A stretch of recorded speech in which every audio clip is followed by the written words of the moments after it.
Isa na naman niyang iyawan ng ating pinuntahan na 9 years na nagbebenta ng mura at masarap na barbecue, chicken inasal, liempo inasal, at sisig bagnet. At eto nga pala ang Dom's Barbecue at Inasal na located sa 343 ML Quezon Street, Lower Bicutan, Taguig City. Or i-waste nyo lang ang DJ Upholstery Supply and Repair. O paano mga kayo pips, hindi na natin palalagpasin to. Tara, samahan nyo na akong tikman ng kanilang nagsasarapang mga foods. Yo, what's up mga kayo pips? Nandito nga tayo sa 343 ML Quezon, Lower Bicutan, Taguig City.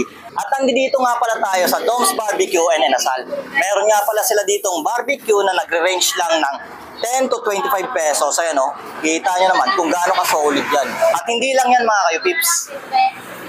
Meron din sila dito ang chicken inasal na nagkakahalaga lang ng 120 pesos. Ayan. At ang kanilang pangmalakasang sisig bagnet na nagkakahalaga lang ng 120 pesos.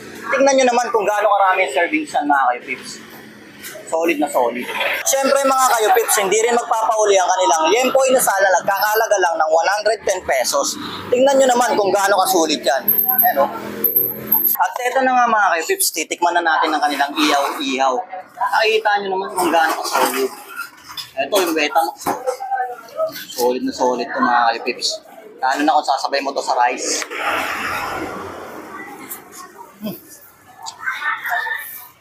Ang sarap ng timpla ng Betamax nila dito. Yung pag ano mo pa lang sa kanya, may konting alat na siya. Talagang swak na swak yung alat niya. Sakto-sakto siya, lalo na kung ilalagay mo siya sa rice. Masulit ng sarap. Ayun o. At hindi lang yung mga kipit ha. Ang muro nito, 10 to 25 pesos. Kita mo naman yan o. 25 pesos lang yung range niya, pero tingnan mo naman mga kipit. Napakamura niya. Solid na yung mga barbecue niya. Itong ano nila, barbecue nila talaga yung sa lahat ng natitikma kong barbecue. Ito, typical yung ano niya yun. Talagang hinahanap ng mga, kung ikaw mahilig ka sa barbecue, ito yung typical na lasa ng barbecue na magugustuhan mo. Maniwala ka. Sarap. Tamang tamis, tamang alat. At saka malambot siya. Kahit na hindi mo nalagyan ng suka, ito suka niya. Masarap din talaga yung suka nila, pero kahit di mo nalagyan, solid na to. Panalo. At syempre mga kaibigs, titikman din natin ng kanilang liempo inasal. Yung pagkakamarinate nila dito, tingnan nyo kung gaano kapulido. Tikman natin. Yan o.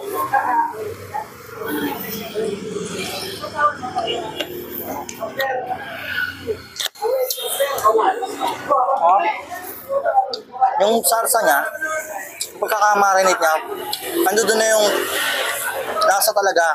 Malasang-malasa na yung karne niya. Nanunuot na sa laman.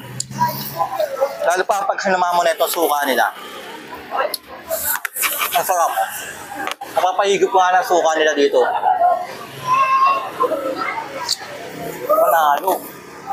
Solid mga kaipips. Siyempre mga kaipips, papalagpasin ba natin ng kanilang chicken inasal? Kita nyo naman kung gaano kalupit at kalaki yan. Sa halagang 120 pesos, panalo ka na dito. Tikman natin ito ngayon. Ito, hindi ko muna ito isasasaw. Kasi para malaman natin kung pasok talaga sa meat yung lasa.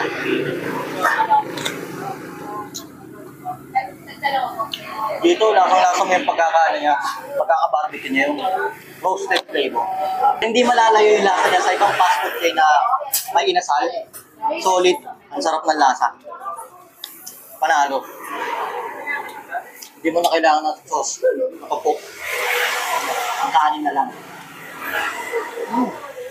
Siyempre mga kaibigs, hindi ko palabayaan magpasang araw na ito na hindi natin titigman ang kanilang sisig bagnet. Ligaan na natin ang kalamansiya mga kaibigs. At siyempre, haluin na natin yan. Kita nyo naman kung gaano kamalasado yung itlog nila dito. Wow, so ngayon haluin natin yan. Lagyan natin dito mga kaibigs. Napapasarap yung mga saluhin natin. Tapos kuha tayo ng konti, tayo natin.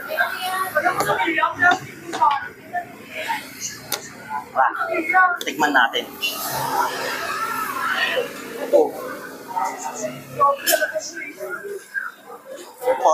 Naririnig nyo lang mga kaisip. Crunchy yung bagnet niya. Masarap yung timpla nila. Pasok na pasok. Swak na swak yung tamis nung ano niya, yung mayonnaise niya. Tapos yung anghang niya ito. Anghang na siya mga kaisip. Tama na yung anghang niya. Solid kung mahilig ka sa maanghang. Kung Bicolano ka. Naku, pasok sa'yo ito. Ang sarap. Solid mga kaipip. Sarap. At yun na nga mga kaipips, pag napadayo kayo dito sa Lower Bicutan, Taguig City, dayuin nyo na tong Dom's Barbecue and Inasal. Solid ang foods nila dito, wala kayong pagsisisihan. Busog kayong uuwi.